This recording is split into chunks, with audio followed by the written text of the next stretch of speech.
Bukan karena dia tidak pintar, tapi akses pendidikan yang membuat dia tidak bisa pintar. Ya, ya. Karena tidak ada yang ngajar. Kalau udah ada guru, juga fasilitas kurang. Ada guru gajinya sangat minim.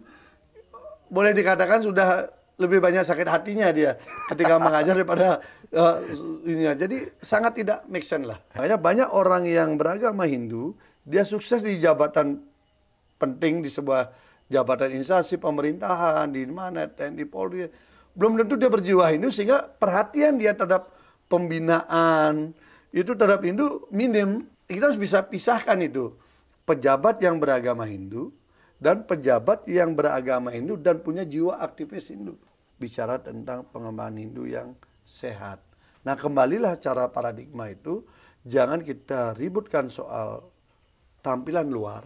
Yang penting air itu tidak tumpah. Dia ada wadahnya. Ketika wadahnya berbentuk keharingan, ketika wadahnya berbentuk hidup tolotang, ketika dia bentuk Sunda Wiwitan, ketika dia berbentuk Bali, ketika dia berbentuk Jawa, ketika dia berbentuk Toba, Batak, Batak Karo, atau Merapu, NTT, ya itu wadahnya.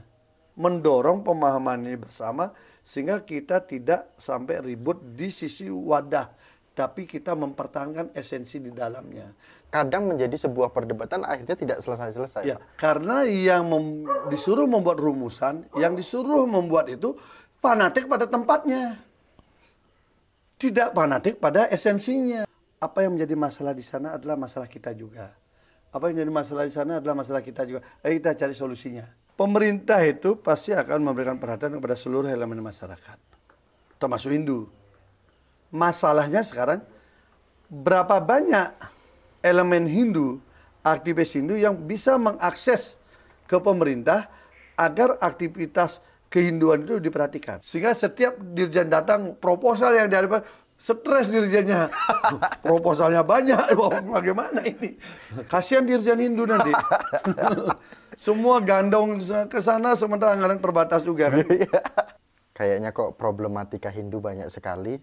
Apakah ini juga alasan bahwa banyaknya juga dari Hindu juga masuk ke aliran kepercayaan, kembali ke aliran kepercayaan seperti itu? Selama para petinggi-petinggi umat, pemimpin umat sibuk meributkan, kalau itu kita tidak jaga dengan baik, para tokoh-tokoh umat tidak berpikir sana, saya khawatir. Ini yang tadi kita khawatirkan itu semakin besar.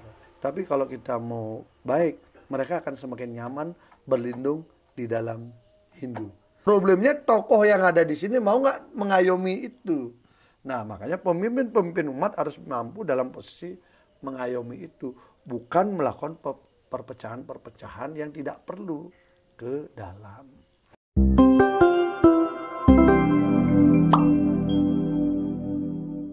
Om Swastiastu.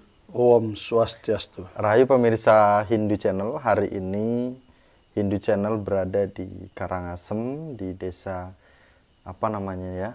Pempatan. Rendang Karangasem. Rendang Karangasem. Suaranya belum kita tengokkan dulu kameranya, suaranya saja. Nah, kita ketahui bahwa umat Hindu di seluruh Indonesia itu lumayan banyak, dan salah satunya di Bali, apalagi sebagai mayoritas Hindu, kita melihat dari sisi pergerakan Hindu secara nasional.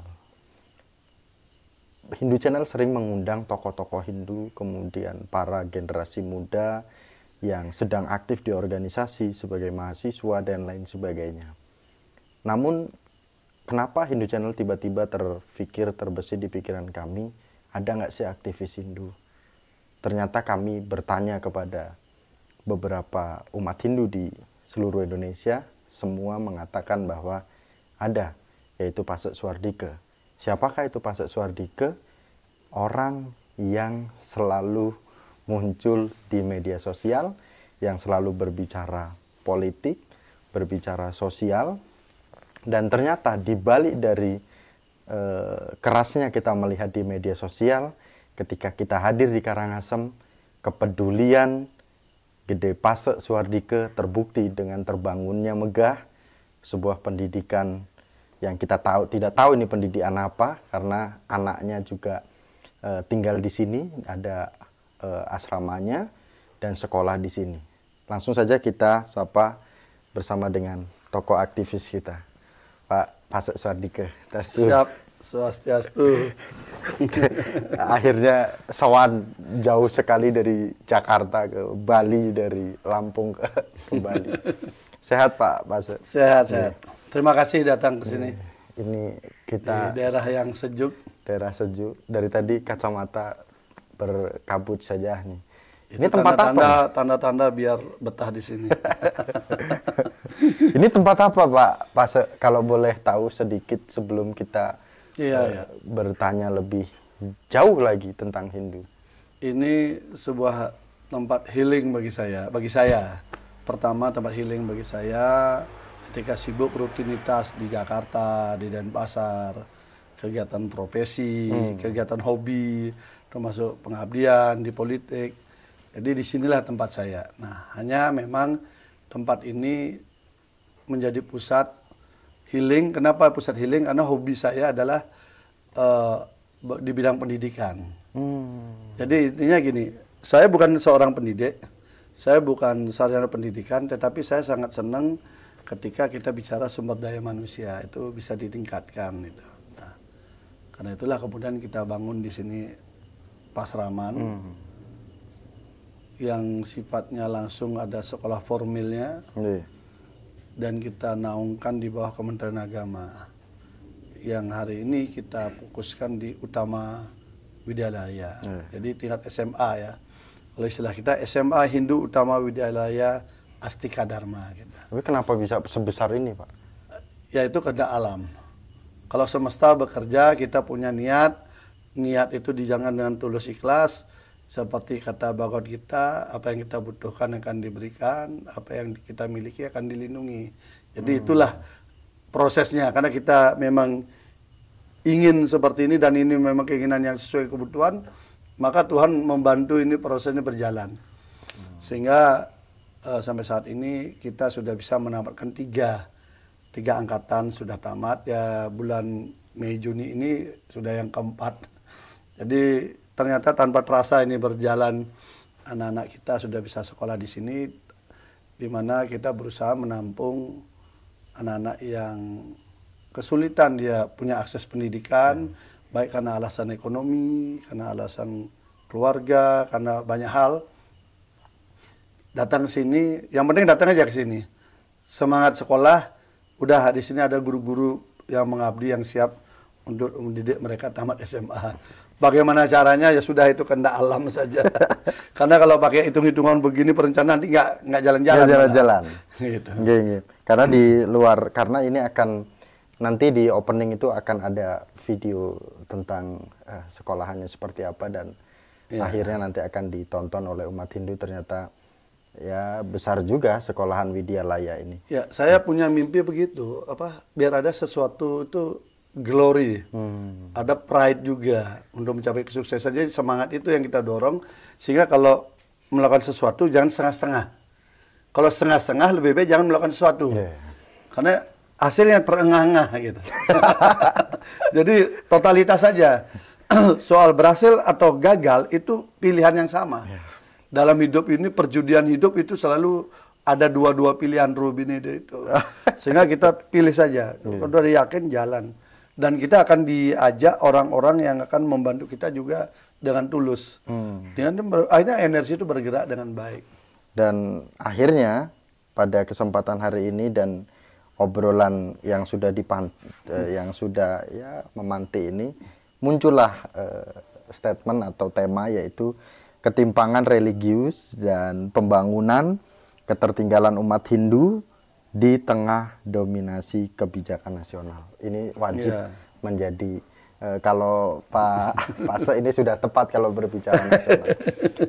Coba kita garis bawahi dulu terkait dengan pengalaman Pak Pasek ketika dulu tidak di posisi ini. Artinya dulu ketika memiliki sebuah cita-cita. Apakah dari dulu sebenarnya Hindu sudah memang ketimpangan sehingga pemikiran seorang Suardike itu pemikiran seorang Pase itu muncul seperti itu. Iya, memang ketika kita di Bali waktu masih SMA kita belum ketemu itu problematika Hindu sebenarnya kita tidak nemu. Tapi ketika kita mulai kuliah di Jawa, ketika saya kuliah di Malang, di situ terjadi memang daya kejut yang luar biasa. Karena kita punya cermin yang sangat berbeda di situ tentang bagaimana Hindu itu harus ada dan eksis. Dari situ kemudian memantik kita menjadi aktivis karena melihat problematika yang ada. Tertantang kita ingin ikut di dalamnya untuk mengurai masalah itu. Contohnya begini, ketika kita masih kuliah, kita kegiatan ke desa gitu ya, ketemu umat-umat Hindu di Jawa, zaman itu. Kalau sekarang kan udah zaman canggih kan, zaman medsos, HP, jalan udah inilah ya. Masih sekarang pemilihan langsung secara politik kan, jadi peran-peran sekelompok masyarakat jadi berperan ya, sehingga akses kekuasaan bisa masuk. Yeah. Nah, zaman itu begitu sulit. Orang ber-KTP Hindu itu problematika banyak. Untuk KTP-nya dia bisa tertulis Hindu di Jawa itu begitu susah.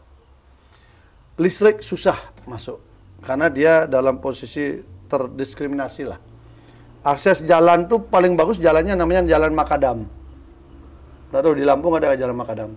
Jalan Makadam itu jalan yang batu-batu yang dipakai dipasang itu sehingga dia tidak mudah becek dan mudah longsor, tapi batu itu disusun oleh warganya. Dikunci dengan agak besar kiri kanannya.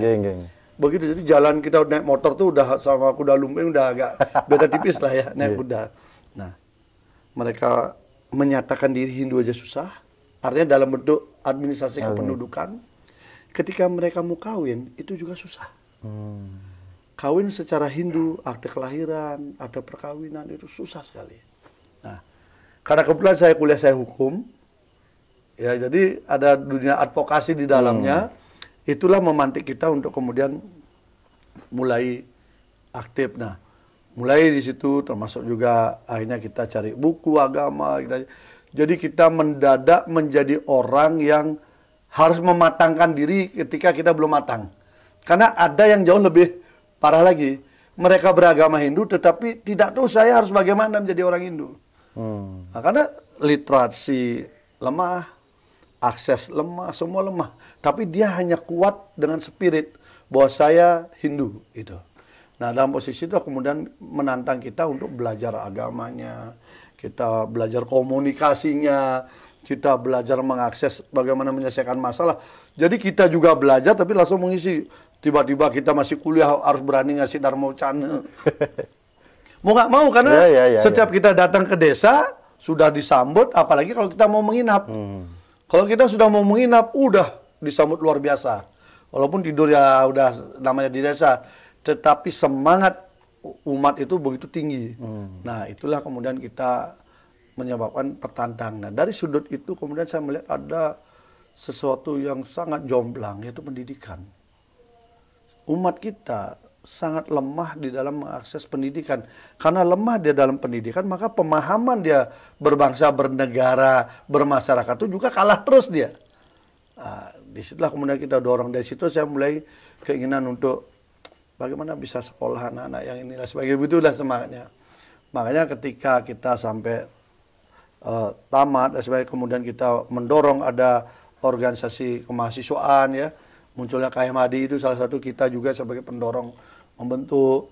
Kemudian setelah kita tamat, teman-teman sudah aktif di Pradah, kita juga ikut bantu dari belakang layar kan itu.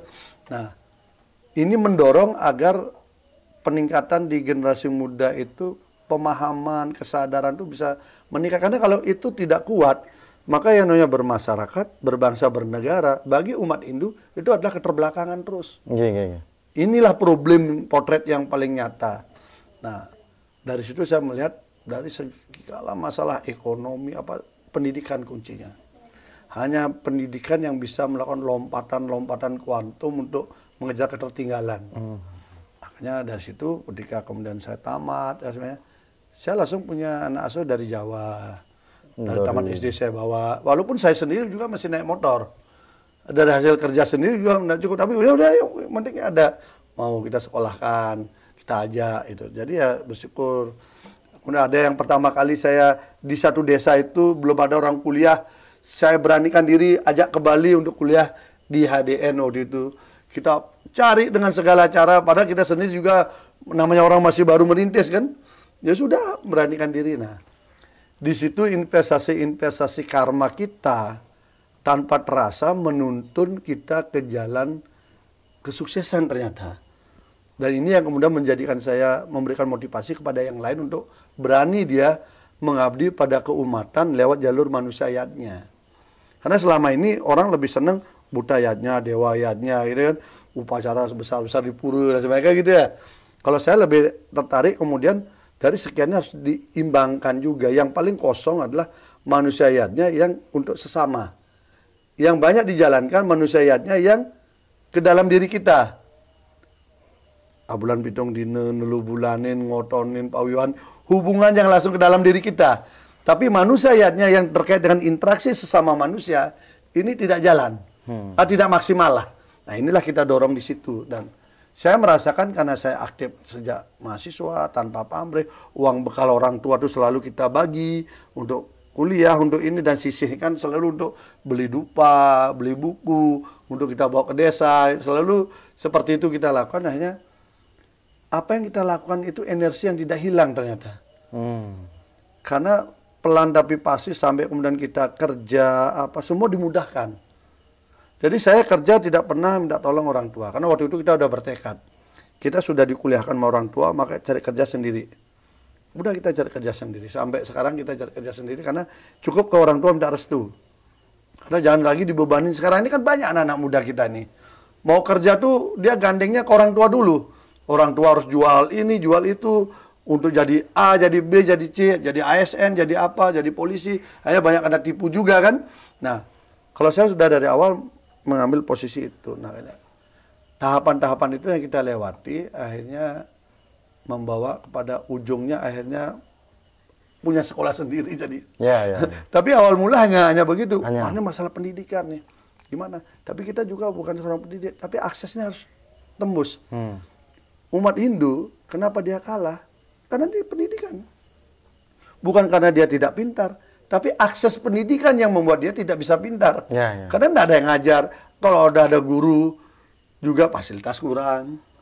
Ada guru gajinya sangat minim. Boleh dikatakan sudah lebih banyak sakit hatinya dia ketika mengajar daripada ini. Jadi sangat tidak make sense lah. Nah, dari situ muncul keinginan Indo harus punya juga sistem pendidikan formal yang diakui oleh negara.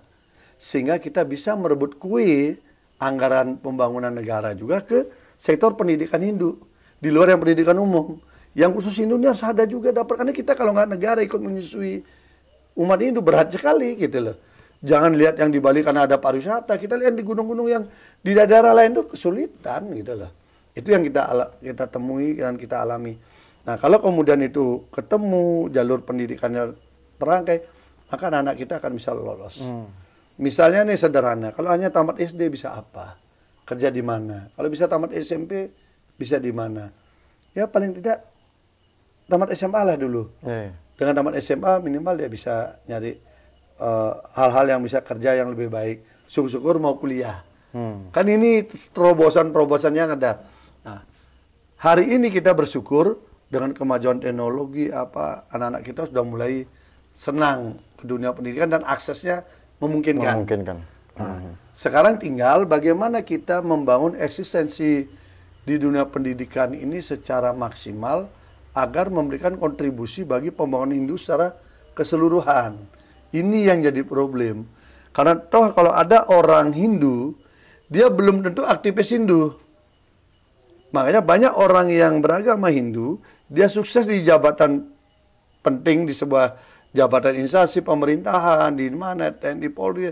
Belum tentu dia berjiwa Hindu, sehingga perhatian dia terhadap pembinaan, itu terhadap Hindu minim. Jadi kita harus bisa pisahkan itu. Pejabat yang beragama Hindu, dan pejabat yang beragama Hindu dan punya jiwa aktivis Hindu. Ini beda sekali. Kalau ini ya memang agama Hindu dia untuk dirinya selesai.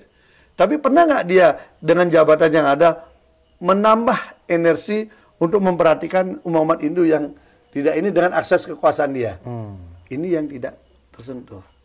Nah, inilah yang kita pentingkan, sehingga alangkah baiknya kalau ada aktivis-aktivis Hindu kemudian dia menjabat, ini yang kita perlukan. Karena kalau dia menjadi aktivis ini, jiwa dia pasti ketika melihat ada umat yang agak ini, pasti dia ada sentuhan. Ini apa yang bisa saya bantu? Nih, sederhana gini. Kalau dia kerja di PLN gitu misalnya, kemudian dia jadi kepala wilayah sana gitu misalnya. Terus dia lihat daerah ke kampung yang kebetulan ada umat Hindu, listrik nggak ada gitu loh. Tapi kalau dia punya jiwa, ini kasihan umat saya di situ, dia berusaha nyarikan jalan biar mereka dapat yang listrik, sehingga listrik bisa masuk. Nah, kan sedikit saja, tapi manfaat bagi warga di sana. Dengan ada listrik, dengan ada ini dia bisa belajar, anak-anak bisa, ya acara banyak manfaat lah. Kalau dia kerja di mana di PU misalnya gini-gini, ternyata dia PUPR, dia lihat di situ ada program bedah rumah, biar mana umat Hindu yang di situ bisa dapat juga. Jadi ada kesadaran yang tumbuh secara alamiah karena dia terdidik menjadi seorang aktivis Hindu, sehingga sedikit banyak tuh dia perhatikan. Nah, inilah yang mungkin perlu diproduksi ke depan. Bagaimana anak-anak kita menjadi aktivis-aktivis Hindu, kemudian kita doakan dia memegang jabatan-jabatan bagus, maka akses kekuasaan yang dimilikinya itu bisa diabdikan sedikit untuk kepentingan umat Hindu.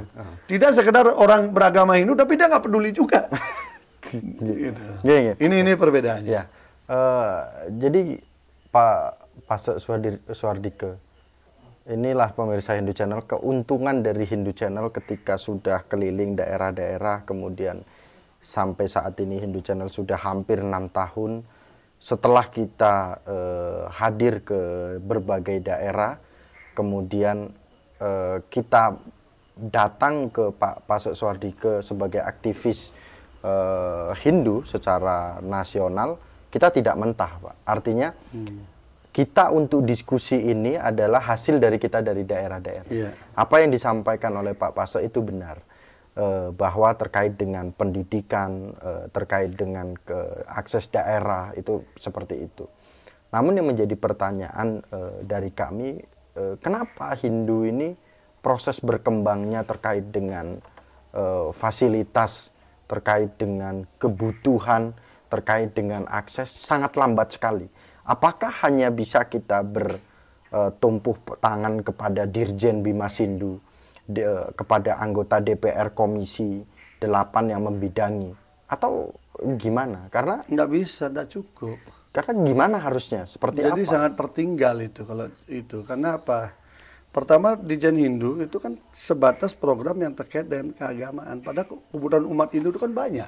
Karena anggapannya itu kiblatnya pemikiran umat Hindu itu selalu ke kenapa Banyak Dirjen hal. gitu? Kenapa Dirjen gitu? Kasihan Dirjen Hindu nanti. Semua gandong ke sana sementara anggaran terbatas juga kan. Itu yang tadi saya contohkan. Ada kerja di PLN dia bisa akses ini. Ada kerja Pertamina dia bisa akses. Dan lain kita yang Hindu, Kesultanan bahan bakar, yang kerja Pertamina bantuin dong. Jadi kalau ekonomi dia berkembang kan bagus juga. Kemudian yang ada di Kementerian Transmigrasi, banyak sekali umat Hindu kita di daerah trans. Perhatikan dong, apa yang kurang di situ yang bisa kita berikan kontribusi. Sambil melakukan pembinaan penyadaran juga. Kalau kamu berhasil, ingat berbagi juga pada umat Hindu yang lain. Sehingga ini menjadi bola salju yang semakin lama, semakin besar, semua pengabdian, sehingga semakin cepat problematika yang kita bicarakan bisa selesai. Kalau tidak gitu, nanti pelan-pelan sekali ini. Karena sangat sedikit tingkat kesadaran untuk melakukan itu, kan itu. Nah, karena itu kalau seorang aktivis Hindu, kemudian dia bisa aktif di berbagai tempat, maka dia perhatiannya pasti jauh lebih banyak. Nah, kita dorong, misalnya sekarang ada LPDP misalnya. Ada berapa orang-orang aktivis Hindu yang diajari untuk mau mengakses LPDP. Nah, kalau LPDP ini diakses misalnya, kan anak-anak kita bisa kuliah gratis. Contoh, bisa kemudian dia bisa ke luar negeri, wawasannya luas dan sebagainya. Pulang dia menjadi lokomotif untuk melakukan perubahan-perubahan. Nah, ini contoh. Itu baru bidang di sektor mengejar beasiswa. Ada lagi mengejar peluang untuk menjadi TNI Polri dan sebagainya. Ini untung sekali TNI Polri juga selalu memberikan semacam, boleh kan selalu ada kuota lah untuk keberimbangan menjaga Pancasila dan NKRI ini, ada ruang itu untuk masuk itu kita bersyukur. Nah, bagaimana kemudian anak-anak kita yang dari Maluku, bagaimana anak kita dari Kalimantan, bagaimana dari Sulawesi Barat. Ya, artinya. Jadi semua itu mau yang di Sulawesi Selatan, Hindu-Tolotang. Jadi berbagai hal ini bisa bersama-sama dibukakan jalur. Nah, jalur ini kan harus ada interaksi yang positif dari mereka yang sudah mengerti. Oh, misalnya yang sudah jadi tentara ini, ajarin dong, Mat. Kalau kamu mau jadi tentara, fisikmu harus bagus. Ini kamu siapkan diri ini. Sehingga ketika dia berkompetisi nanti, seleksi, dia unggul untuk bisa lolos. Gitu. Misalnya kami membuat sekolah ini. Saya pertama pikir, biar anak kita ini bisa kuliah gimana. Karena waktu itu kan ini sekolah baru. Mau apa, NISN-nya, apa, masih banyak problem konektivitas dengan yang lain itu susah. Mau kuliah aja juga susah juga kampusnya nih. Akhirnya sekarang udah mulai tembus. Ada ke Politeknik Negeri Bali, ada kemarin kita tembus ke UNUD. Jadi dengan tembus ke UNUD berarti anak-anak yang mau kuliah, oh bisa kok ke UNUD, berarti bisa tempat lain juga. Nah ini kita coba lakukan dengan pelan-pelan. Ada ke Empu Kuturan. Ya. Jadi sudah mulai ini berkembang. Selain juga ada yang lewat LPK, ke luar negeri bekerja. Tapi bahwa membuka akses ini yang penting. Nah, masalahnya anak-anak kita ini punya kelemahan adalah inisiatif dia lemah. Karena apa? Udah ketika di pendidikan awal dia posisinya inferior. Hanya sangat sedikit anak-anak kita berani percaya diri untuk tampil terbuka, kompetisi di tengah lautan perbedaan yang dimana dia kaum minoritas gitu loh. Nah, kalau saya misalnya mendidik anak saya dan sebagainya, misalnya yang sederhana saya bilang, kamu harus menjadi dirimu sendiri, tetapi kamu juga harus mampu berinteraksi dengan yang lain sehingga temanmu juga percaya sama kamu. Jadi, dan didikan seperti itu, dia berusaha bagaimana dia percaya dengan dirinya sendiri, tapi bagaimana dia mampu melakukan interaksi dengan yang lain, kemudian trust dari temannya dia dapat. Nah, cara ini ternyata cukup bagus. Maka rata-rata anak saya itu, dia selalu kepake. Ada yang ikut di PPI karena dia kuliah di luar negeri, ada yang dipercaya dari Paskibraka, ada yang dipercaya kemudian jadi OSIS. Pokoknya dari interaksi dia, padahal dia di tempat minoritas. Kenapa? Dia tinggal di Jakarta gitu. Berinteraksi di mana dia kadang satu sekolah itu hanya dia sendiri Hindu. Apalagi satu kelas sudah pasti dia sendiri Hindu. Jadi dalam posisi itu dia bisa jadi wakil ketua OSIS, bahkan jadi ketua OSIS. Jadi di situ saya melihat dia punya kemampuan yang kita pesankan itu jalan. Nah, seandainya anak-anak kita semua termasuk yang di desa diajarin rasa percaya diri dalam berkompetisi yang positif, maka anak kita itu akan menjadi generasi unggul. Kalau dia unggul, ada seleksi kan unggul dia. Diterima dengan seleksi yang sehat, dia megang jabatan yang bagus, dan dia tahu bahwa dia sebagai aktivis Hindu, maka ini akan menginjeksi dia kelemahan-kelemahan umat kita di jabatan dia gitu. Ini yang tidak dimaksimalkan. Gitu. Karena Pak Pasek yang sering kita menjadikan semangat kita dari Hindu Channel untuk selalu mencari semangat pengetahuan kepada tokoh-tokoh kita itu sering menjadi keluhan di daerah. Contoh keluhannya seperti ini. Mas Miko, mohon maaf ini saya tidak sebut nama, Mas Miko, ini kita baru bangun bangunan seperti ini. Karena ada yang hadir ke sini, kemudian bangunan kita dianggap tidak sesuai dengan tatanan secara Hindu. Besoknya lagi Mas Miko, saya mengikuti program bangunan A, tetapi saya tidak boleh dengan tokoh kita yang ada di sini gitu. Nah, artinya tidak selesai permasalahan SDM kita, khususnya di luar Bali, masih berkulit pada lingkaran ritualitas gitu, sakralitas, ritualitas, dan akhirnya ketinggalan gitu. Pak Pasek lah yang tidak realitas. Ya, tidak realitas. Nah, kenapa pemikiran Hindu selalu berkutik pada sebuah realitas yang akhirnya membuat ketertinggalan kita ritualitas itu, Pak Pase? Gini, Untuk memecah pemikiran di daerah nih, Pak Pase. ini cara pandang kita yang paradigmanya yang kurang pas. Jadi kita dulu dikenal salah satu sebutan agama Hindu kan sebut agama Tirta. Kita ambil ilustrasi di sana. Agama Tirta itu apa sih? Air. Air itu ya tetap air. Hindu ya tetap Hindu. Tapi kita seringkali bertengkar tentang wadahnya. Apakah berbentuk gelas, berbentuk mangkok, berbentuk ketel, berbentuk botol. Kita ributnya tuh botol dengan gelas. Ini saling otot-ototan. Harus seperti botol, harus seperti gelas. Padahal esensi Hindu itu adalah airnya. H2O-nya itu Hindu. Ngapain harus bertengkar dengan urusan botol dengan gelas kalau semua itu bisa kita minum sama-sama menghilangkan dahaga gitu loh. Ini yang problem paradigma kita ketika bicara tentang pengembangan Hindu yang sehat. Nah, kembalilah cara paradigma itu, jangan kita ributkan soal tampilan luar, tapi esensinya yang harus tetap sama. Yang namanya Tirta itu unsurnya H2O plus doa, kan itu. Jadi H2O ini ya di mana-mana H2O.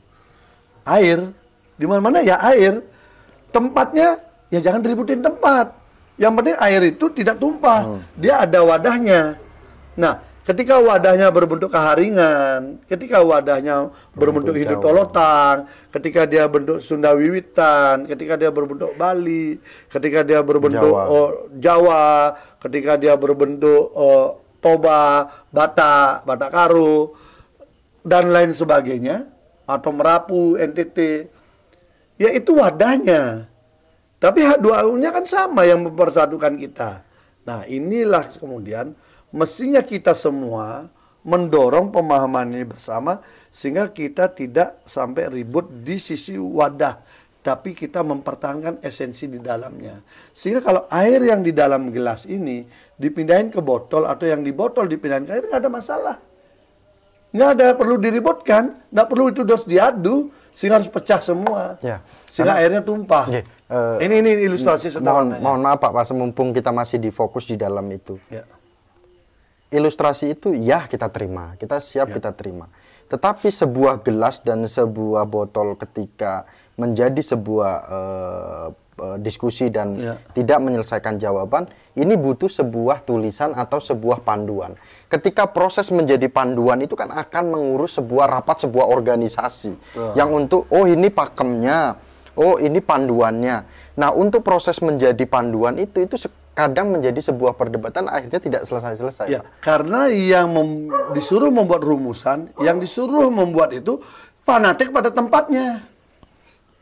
Tidak fanatik pada esensinya, tidak fanatik pada unsur yang terkandung di dalam itu. Kalau tertarik dengan unsurnya, maka kita dengan ketemu siapapun tidak ada masalah. Misalnya Bhagavad kita menyuruh apa? Ada daun. Kalau Bhakti Yoga ya, ada daun. Bhakti Marga, daun, buah, air, dan sebagainya. Kan itu. Kalau lalu kita bentuk harusnya begini, kan ribut semua jadinya. Padahal esensinya bukan begitu. Bahwa ada pesan di situ, cintailah lingkungan. Kan pesan esensialnya dari kenapa kita Bhakti Marga dengan menggunakan sekuntum bunga, sehelai daun, air, api, itu kan di situ ada pesan spirit utama yang sangat esensial, cintailah lingkungan. Kan itu pesannya. Berarti apa? Semua orang Hindu harus mencintai lingkungan, kan itu. Kalau semua sama-sama mencintai lingkungan, maka dia akan menjadi orang Hindu yang nyaman saja. Ketika ada orang menanam pohon A, jangan kita ributkan jenis pohonnya. Karena pohon manapun dia tanam itu ada unsur oksigennya yang bisa menyuplai hidup kita sehat juga. Jadi kembalilah kepada pola itu, karena itulah menyebabkan Hindu kita bertahan sampai sekarang menjadi salah satu agama tertua yang masih memiliki jumlah penganut cukup banyak dengan angka miliaran di dunia. Jadi kenapa masih bisa itu kan karena banyaknya orang memahami perbedaan itu. Nah, kita meributkan perbedaan, padahal perbedaan itu diciptakan agar kita bisa memasuki ruang, waktu, tempat yang berbeda-beda. Tapi esensinya sama.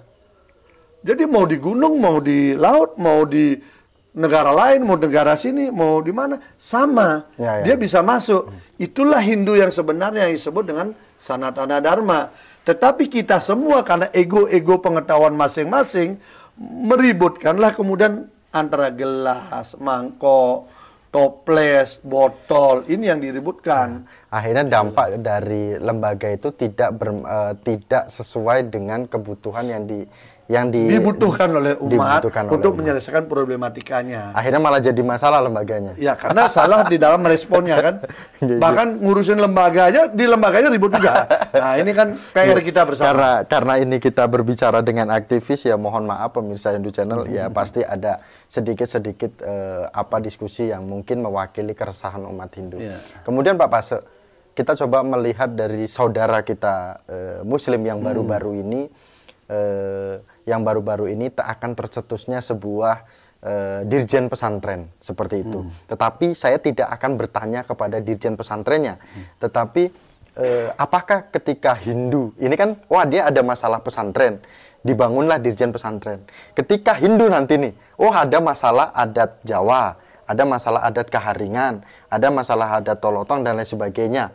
Apakah juga akan membangun sebuah posko lembaga yang berdiri untuk menaungi mereka atau seperti apa kalau gambaran Pak Pase sebagai? Justru tidak, justru kembali kita mengkristalkan perbedaan antara botol, gelas, cangkir dan lain sebagainya. Justru tidak, kita harus kembali ke esensi. Kita nggak bisa menggunakan cara pandang agama lain untuk menyelesaikan masalah seperti di agama kita. Kita sudah punya cara. Sanatana Dharma itu sudah punya cara agar dia masuk dalam segenap ruang, tempat, dan waktu, dia tetap bisa eksis. Itulah spirit. Sama dengan ini, kita bicara dengan oksigen. Dia tidak tampak, tapi dia ada di mana-mana. Dan Hindu diajarkan bagaimana dia memproduksi oksigen. Bagaimana mengubah CO2 menjadi O2. Itulah ajaran Hindunya. Artinya apa? Dia harus mampu ciptakan pohon. Dia harus jaga air itu terkendali dengan bagus. Karena air yang bergerak itu akan menunjukkan energi yang bagus. Api dia harus jaga karena api ini bisa menjadi sumber energi juga. Jadi itulah ajaran-ajaran yang kita jangan lagi lari ke bungkus. Kita seringkali ketika menengok ke sebelah itu bungkus yang kita ributkan. Padahal esensi Hindu, cara pandang Hindu itu berbeda. Dan kita seringkali harus melirik Hindu kita bagaimana ya, di sebelah kayak apa ya. Nah, ngapain nengok ke tetangga ketika kita jauh lebih tua? Yang kita lebih tua kan sudah ada sejarah sendiri. Lihat saja sejarah sendiri kita. Selesai. Ya. Karena gini Pak Pase, di setiap etnis kita di Hindu Nusantara ini kan memiliki, di desa-desa atau di daerah itu kan pasti memiliki sebuah permasalahan atau konflik internal. Nah, ketika konflik internal ini dilaporkan ke pusat, statement pusat ini terkadang membuat kekecewaan di daerah. Yaitu karena internal daerah, supaya biar diselesaikan di internal. Padahal dari posisi di daerah tuh ingin menjadi, saya ingin dipayungi, saya ingin dituntun seperti apa gitu. Ya, nah, ini bagaimana? Mungkin pola komunikasinya yang perlu dibangun lebih intensif. Kadang kalau kita nelpon atau lewat WA, apa yang dipikirkan dan apa yang keluar dalam ketikan sering nggak cocok. Mungkin di sana problematikanya. Tapi kalau dikomunikasikan dengan baik, saya kira bisa ketemu. Apa yang menjadi masalah di sana adalah masalah kita juga. Apa yang menjadi masalah di sana adalah masalah kita juga. Kita cari solusinya. Karena apa? Karena Hindu mengajarkan setiap orang hidup itu punya masalah. Kalau dia sudah mati, dia tidak punya masalah. Yang orang mati nggak punya masalah. Tapi dia meninggalkan masalah bagi yang masih hidup. Itu memang ajaran Hindu seperti itu. Jadi kalau kita udah pahami, ini masalah, kita jangan ngeluh. Karena kita disitulah dilatih daya tahan kita untuk menyelesaikan satu masalah satu, terus begitu. Makanya Swami Wivekananda mengajarkan bahwa manusia itu bergerak dari kebenaran terendah menuju kebenaran yang tertinggi. Itu artinya apa? Ada terus peningkatan dari kebenaran. Kalau kebenarannya terendah, berarti masalahnya lebih banyak besar. Iya kan? Kalau kebenarannya tertinggi, berarti nilai kesalahannya makin kecil. Kan itu. Jadi, kita diajarkan menyelesaikan masalah ini bisa nggak selesai? Manusia, Hindu, kamu udah diajarkan nih. Slokanya begini, prinsip-prinsip hidupnya begini. Kamu punya Panca Mahabhuta, kamu punya Bayu Sabda Idep, kamu dikasih yang namanya Jenana Yajna, kamu dikasih Jenana Marga, kamu dikasih Weda, Uwid itu ilmu pengetahuan, kamu dibekali macam-macam. Untuk apa? Untuk berangkat dari kebenaran terendah menuju kebenaran tertinggi. Itu kata Swami Kananda, kita ambil ya. Nah, kebenaran terendah itu artinya apa? Lebih banyak salahnya dong, karena benarnya terendah. Tapi dari sinilah manusia itu melangkah terus. Caranya apa? Satu persatu masalah selesaikan. Jangan mengeluh. Karena kalau mengeluh, masalah itu jadi beban. Tapi kalau dianggap tantangan, menjadi gairah kita menyelesaikan. Ini kan cara pandang lagi. Nah, umat kita dari zaman dulu itu selalu kalahnya di cara mandang. Paradigma kita yang memang harus pelan-pelan dikomunikasikan biar ada perubahan. Sama dengan saya membuat ini. Kalau saya membuat ini, kita banyak diskusi, nggak jadi. Yang namanya Pasraman Astika Dharma ini nggak akan jadi. Yang namanya Utama Widyalaya Astika Dharma untuk menampung ratusan orang sekolah di sini nggak akan jadi kalau kita selesaikan dengan diskusi masalah-masalah. Begitu lihat masalah kita takut, maka kita berpikir berbeda. Niat kita baik, ada seloka sucinya yang menuntun, meyakinkan kita, ya sudah. Ya. Dikatakan di situ, barang siapa berbakti tulislah kepadaku, kuberikan apa yang dia butuhkan dan kulindungi apa yang dia miliki. Nah, sudah. Bahkan kita mengatakan begitu. Berarti kita tulis ikhlas saja. Niat saya baik kok. Ya. Ngerti ya? Dimulai dari niat dulu. Nawaitu. Kalau bahasa ininya niat ingsun. Kan gitu kan. Oh, niat ingsun bla bla bla. Niat kita apa? Kalau niat kita sudah ke sana, udah. Maka apa yang kita butuhkan akan diberikan. Ya. Nah, sudah kita uji. Oh, pertama ini saya dapat tanah di sini. Orangnya jual, tanahnya mau dilelang. Saya nggak punya bank, saya ketemu teman. Teman punya bank, aktivis KMADI juga. Tapi dulu kita sama aktivis, dia udah jadi direktur bank. Karena dia jiwanya aktivis, saya perlu uang nih. Ini ada tanah dijual, saya mau bikin, waktu itu Pantai Asuhan. Waktu itu belum bikin sekolah, tanah 40 are kan. Oh ya beli, bantu. Karena dia tahu jiwa kita, langsung dibantu. Dibawain, selesai, tebus, beli tanahnya. Baru berkembang. Pelan-pelan, terus begitu berkembang. Sampai akhirnya Astungkare ya, kita sudah menyiapkan areal ini sekitar 3 hektar untuk bisa dikembangkan menjadi Center of Excellence-nya Kebangkitan Hindu dengan cara sektor pendidikan. Nah, jadi kalau kita berpikir besar dulu, nggak nyampe. Nggak nyampe.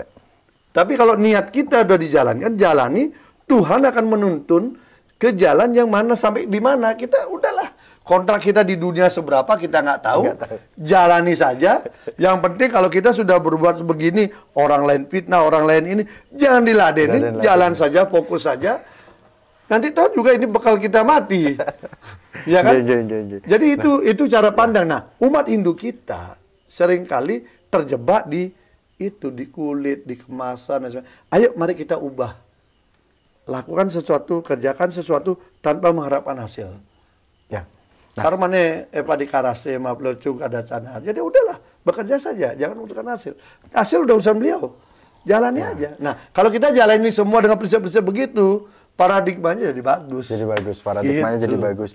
Dan tadi ada sedikit yang bagus adalah kalau kita merencanakan sesuatu hal, kalau kita ingin membangun sesuatu hal, jangan banyak orang, jangan banyak diskusi. Nggak jadi itu barang. Iya, karena debat-debat beda pendapat jadi ribut. Karena pengalaman politiknya dan pengalaman aktivisnya udah luar biasa, jadi eksekusinya cepat. Nah, ini khusus untuk berbicara nasional lagi. Anggaran kita sama-sama tahu, khusus umat Hindu aja kekurangan, Pak. Apalagi semakin tahun pasti semakin kebutuhan semakin besar, pembangunan fasilitas pendidikan, pembangunan rumah ibadah, kegiatan-kegiatan keagamaan.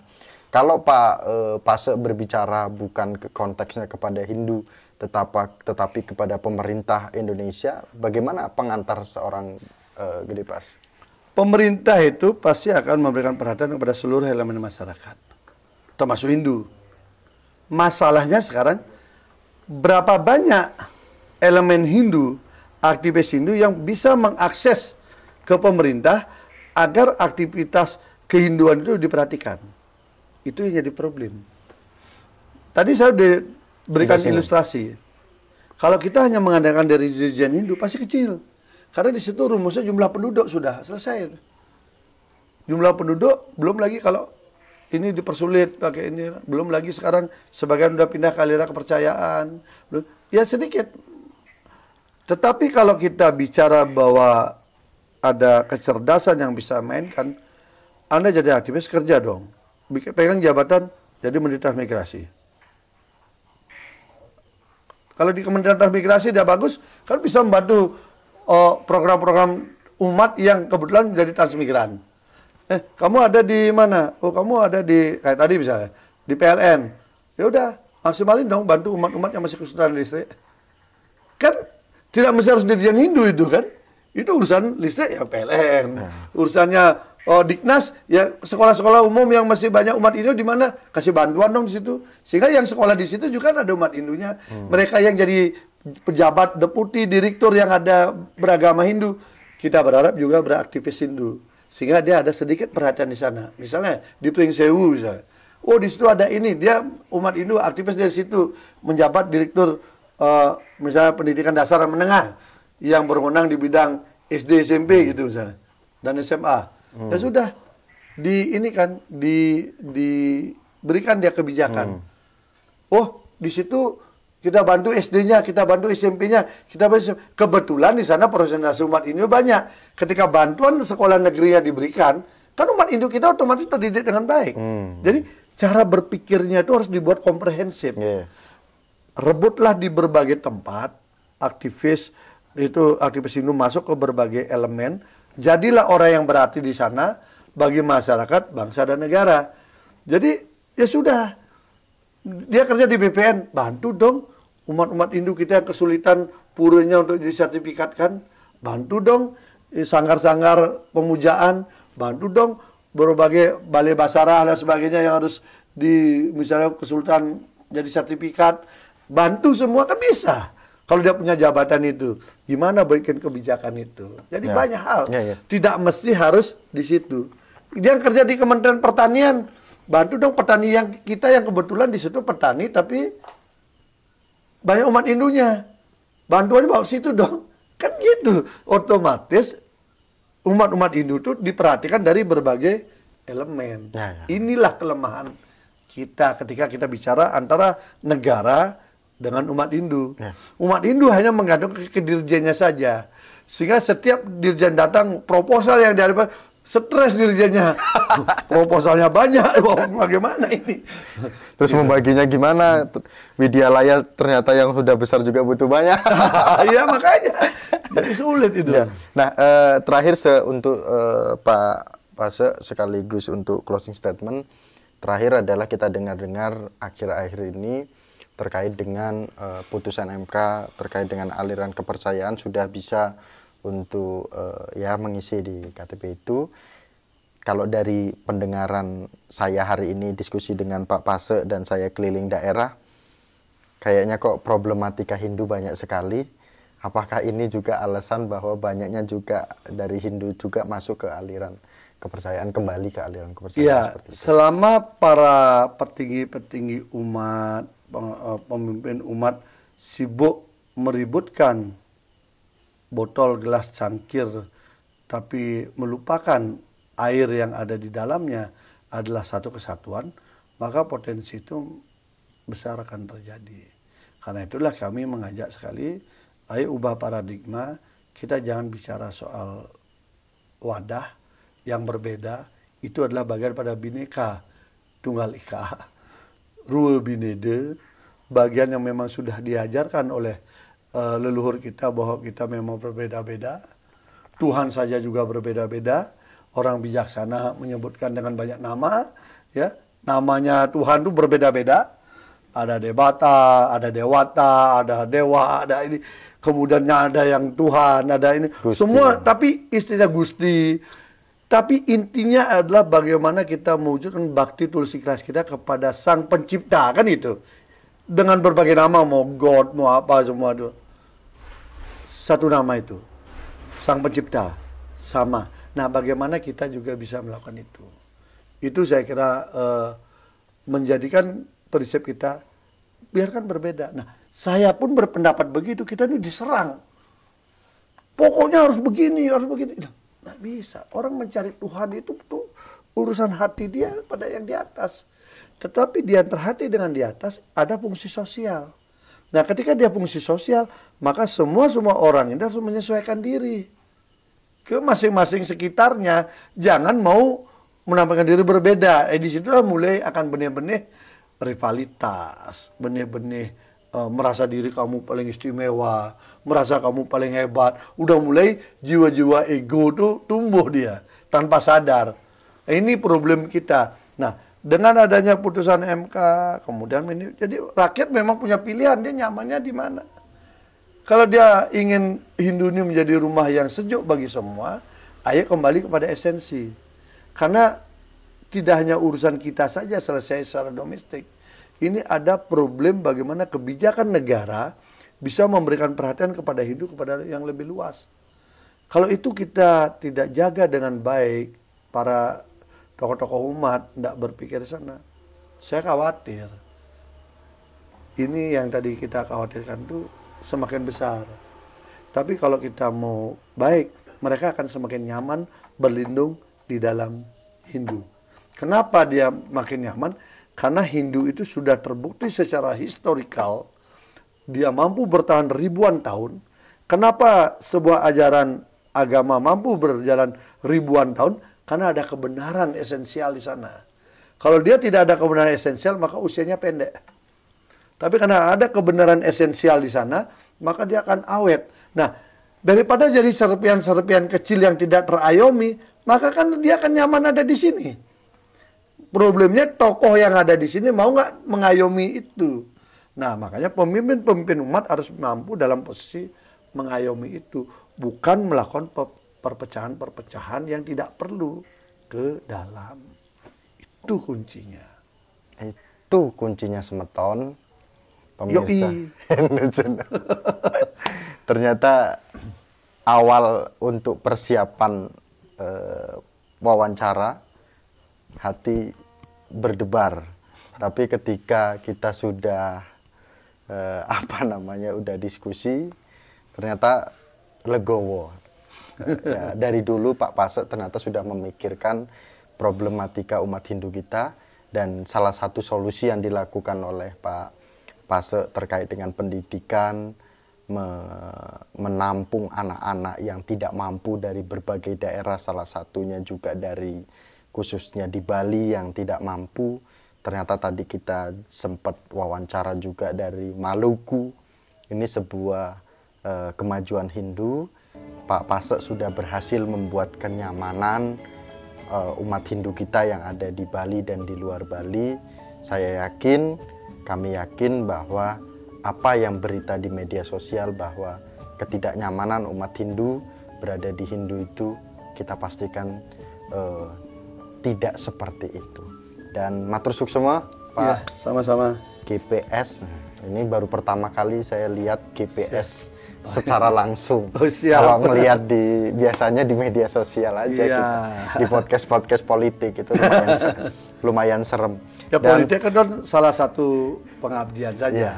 Kenapa? Karena ajaran Hindu kita paling banyak itu sebenarnya slogan tentang ketatanegaraan dan kepemimpinan. Sayangnya umat Hindu kita sedikit sekali mau, khususnya aktivis Hindu, sedikit sekali mau mengakses ke politik. Padahal politiklah jalan pendek, jalan cepat untuk bisa memberikan pengabdian pada umat. Ajak-ajak saya Pak Pasek ya. Ayo. Miko boleh masuk? Oh, dengan senang hati. Masuk jadi guru di sini aja. Mau jadi gurunya boleh. Mau bantu sosialisasi boleh. Mau ikut partainya juga boleh. Nggih, matur suksema Pak Pasek. Ya, sehat sama-sama. selalu. Nggih, kami tutup dengan Paramasanti pemirsa Hindu Channel. Paramasanti. Om Om Santi. Santi. Om suksema Pak Nggih, rahayu.